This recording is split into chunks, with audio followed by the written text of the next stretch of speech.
In this video, I will present the architecture of our hospital system chatbot. So as you see here in the middle of the schema, we have the LangChain agent, which is considered as the brain of the chatbot.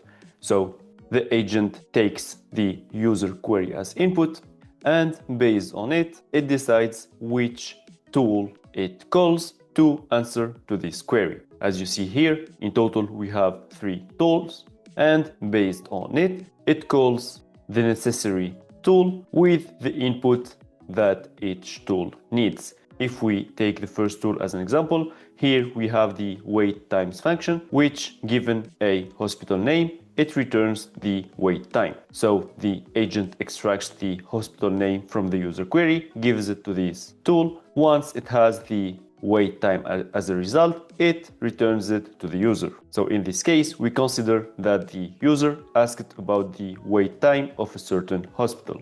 The second tool that we will need for our chatbot is Neo4j cipher chain, which takes the user query as input.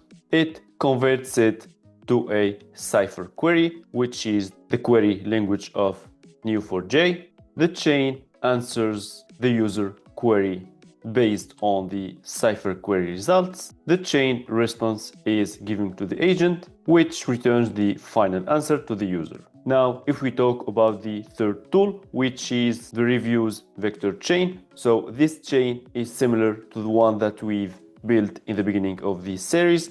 The only difference is that here we are storing our embeddings in Neo4j vector store. So our embeddings will be stored in Neo4j. As a reminder of what happens here in our vector store, given the user query, there is a semantic similarity search which will be done here by computing the similarity between the user query and all the reviews that are stored in the vector store.